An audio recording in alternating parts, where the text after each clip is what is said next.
started with silence. For nearly an hour, 4 humans disappeared behind the moon, completely cut off from Earth. No signal, no backup, no way to call for help.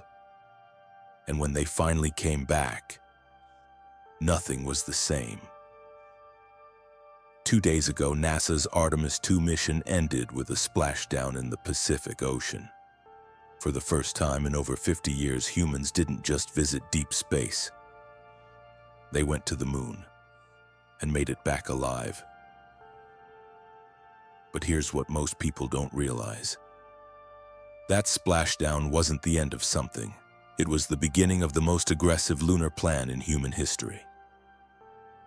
Right now, while the astronauts are recovering, NASA is already building the next mission. No pause, no celebration, because what comes next is insanely difficult. In just a couple of years, NASA is trying to do what took them an entire decade to prepare. 3 missions, 1 goal: turn the moon into a place humans can actually live. But before any of that, there's a problem, a serious one. When the Orion capsule came back to Earth, it hit the atmosphere at over 25,000 miles per hour. Temperatures outside, nearly 5,000 degrees Fahrenheit. Hot enough to melt metal. The only thing protecting the crew was the heat shield, and it worked, but not perfectly. Engineers found cracks, dents, chunks missing. The same issue had already appeared in an earlier test flight, which means this isn't random. It's a flaw they still don't fully understand. NASA took the risk anyway, because they believed one thing: even if it's damaged, it won't fail. And they were right. But for future missions, almost safe isn't good enough. Now everything depends on fixing that one system, because the next mission changes everything. You might think the next step is landing on the moon. It's not. The next mission won't even go to the moon. Instead, astronauts will stay in Earth's orbit and attempt something never done before. They'll dock with lunar landers in space. Not 1, possibly 2. Completely different spacecraft, built by different companies. They'll enter them, test them, trust them, because these are the machines that will eventually take humans down to the moon's surface.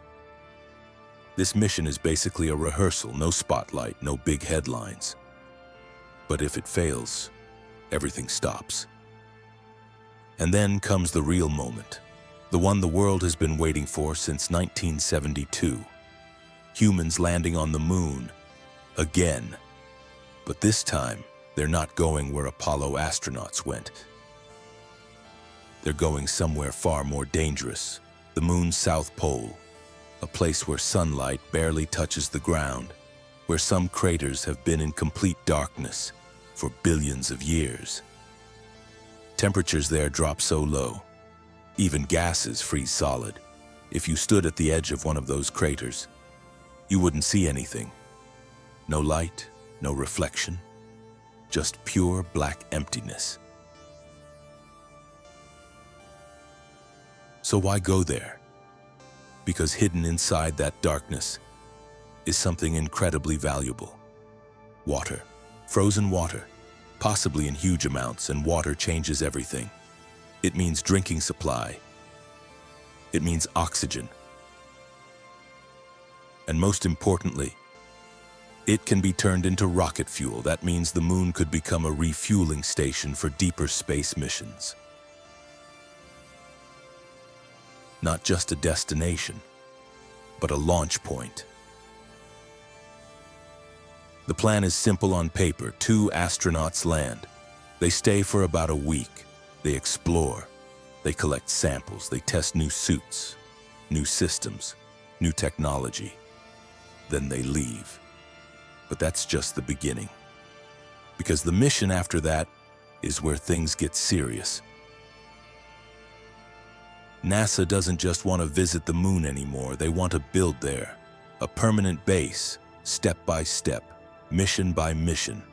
Each crew leaves something behind: power systems, equipment, rovers, eventually, habitats. Until one day, humans aren't just visiting the moon, they're living there. The long-term goal? By around 2030, astronauts could stay on the moon for months at a time. Not days, not weeks, months. Using local resources, building structures from lunar soil, even generating their own fuel. At that point, the moon stops being a mission and becomes a system. But none of this is guaranteed. There are too many things that can go wrong. The heat shield still isn't perfect. The landers haven't carried humans yet. One system requires multiple rocket launches just to refuel in space, something that has never been done at this scale. And all of it depends on tight deadlines, massive budgets, and political support. If even one major piece fails, the entire timeline collapses. And there's something else, a race. Not everyone is watching it, but it's happening. China is moving fast. They've already landed robots on parts of the moon no one else has reached. They're planning human missions and eventually, their own lunar base. NASA wants to get there first, but the margin is small, very small. So now we're at a turning point. Artemis II proved something important. Humans can survive deep space again. We can go to the moon, and we can come back.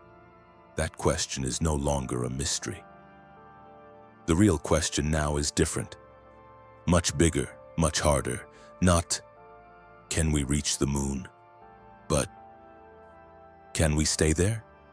Because if we can, then the moon is just the beginning.